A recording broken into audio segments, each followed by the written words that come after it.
Good morning and welcome to the 12th student update on the new build.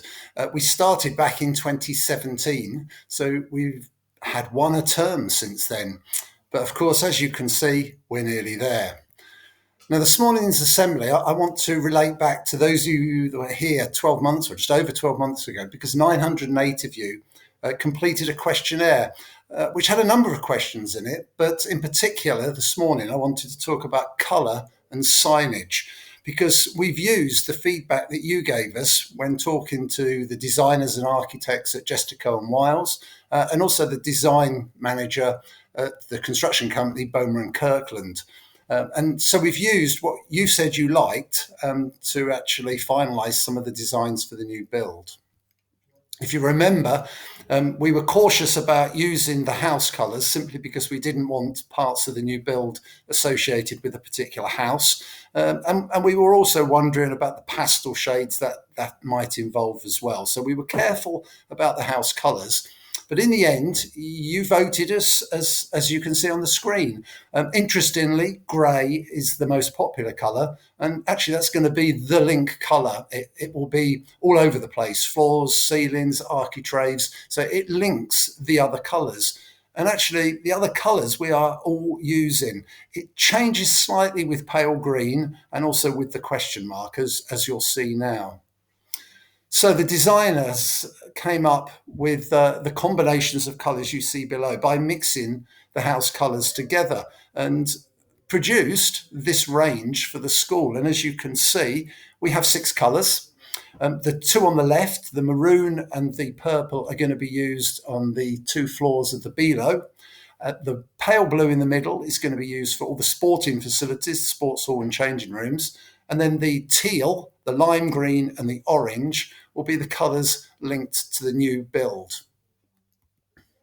And linked with that, going back to the grey, you can see there's going to be dark grey skirting boards, but also some grey doors, grey floors and some grey walls along with white.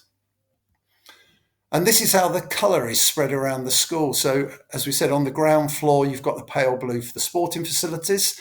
And then the teal is for the ground floor. So that's where D&T, PE, business and student services and the learning sports area, as well as the dining hall, are located. The lime green on the first floor is where the humanities subjects are going to be, as well as art, some D&T, and also the LRC. And then finally on the top floor, the second floor, orange, which is where science, maths and the sixth form centre are based. And the way they're going to use it is sparingly. So not every wall on the ground floor will be teal, in the same way that not every wall on the first floor will be lime green. But what it will enable you to do is to remember perhaps where certain rooms are according to their colour. So then the top floor, you'll know therefore that science lessons and maths lessons and computer science lessons are on that floor. And the only time that you're going to see the colours together will be on the stairwells, of which there's 3 in the new build and 2 in the current Desborough Below block. And you can see there they will meet on the stairwells, and you've got a sample of the colours that you'll see in that space. In addition, a really important space is our dining hall. You can see this 4-screen video wall, but most importantly, it's a 2-level, so it's a very open space.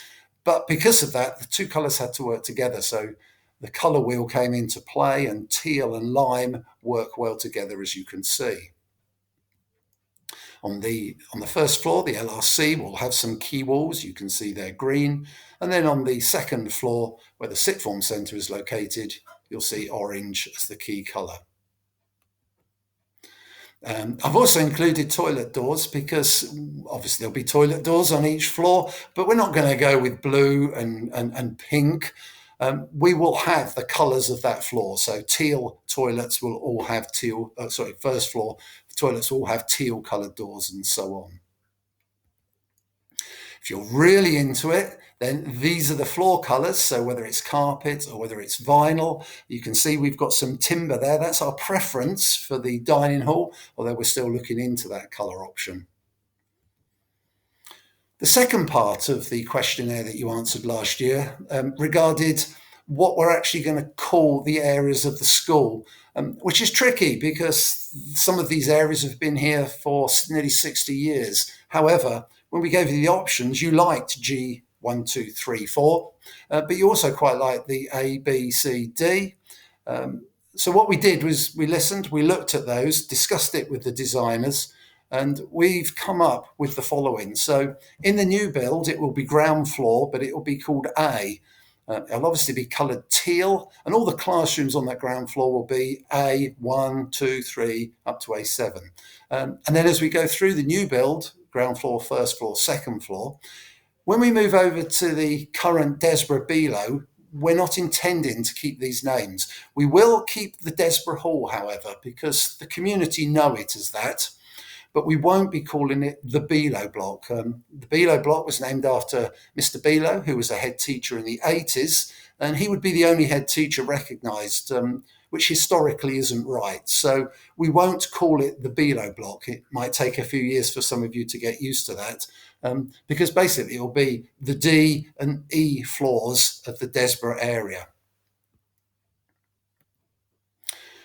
Interior sign-in will be colour coordinated, so this is what would be on the new build element. You can see teal for A, lime green for B, and orange for C, and then around the corridors there'll be the square signs you see on the right indicating where the key spaces are. Each door will have its own signage. As you can see here, we're on the second floor, so the orange floor where maths and science and sixth form centre are located.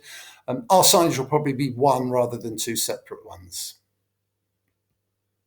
And externally, we will have very similar signage to what we've got now.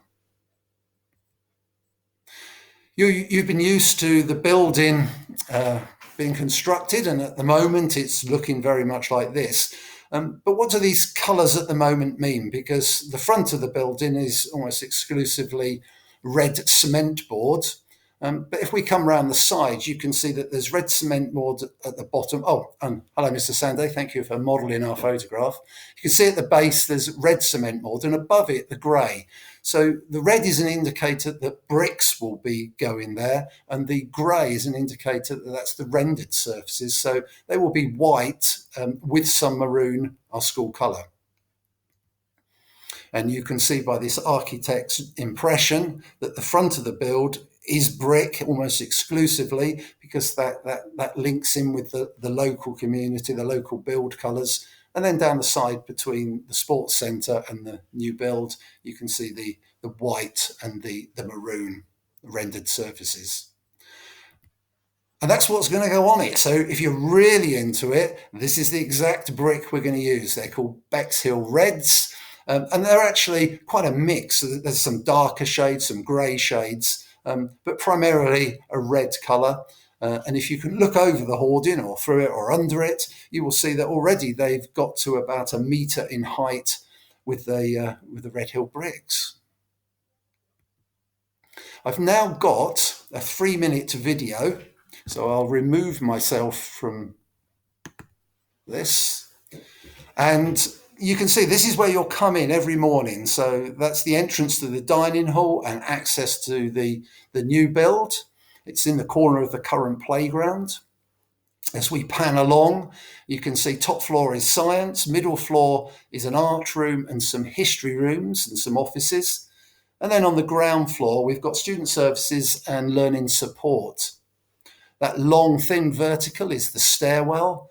And as we come round onto the end facing the AstroTurf, again, top floor will be science rooms, so great views for science lessons. And on the first floor, we've got PRS rooms, and then towards the left, a tourism room. And then on the ground floor to the left, the heads of house offices. And then to the right, we've got PE changing space, which will be linked to the huge sports centre or sports hall that we're building. Bigger than a larger sports centre because it's designed for futsal, amongst other sports. And the good old dome will ultimately be going, but you can see from this aerial shot just how the sports hall fits in with the current swimming pool facilities. Down in that gap is the PE office, yet to be built, and an access point. And there's the front of our current Tring School Sports Centre. Along the front of our build, parents, visitors and staff will enter via that large rectangle. And that large rectangle on the first floor, to the right, Miss Ambrose's room, to the left, Mrs. Collins. Ground floor to the left is admin space. And then on the first floor is the LRC, top floor to the left, the sixth form centre. And as we pan along this front elevation, top floor is all maths. Middle floor is art and textiles and graphics, and the ground floor are resistant material rooms and a graphics room. Looking at the front of the building, in January 22, that will all be demolished. So that will be landscaped into car parks, walkways, drop-off zones for parents, parking spaces for coach, shelter if you catch a coach or a bus. So your normal journey then will be back into this playground. We're just focusing in on the top floor. That's a maths room, but this room here is the art photography. So Mr. Wolf, take a good look. You can see inside the walls are starting to go up, plasterboards being put in. And if we pan out, you can see how the new build fits into the new sites and creates almost like a courtyard feature linked in with the Below block.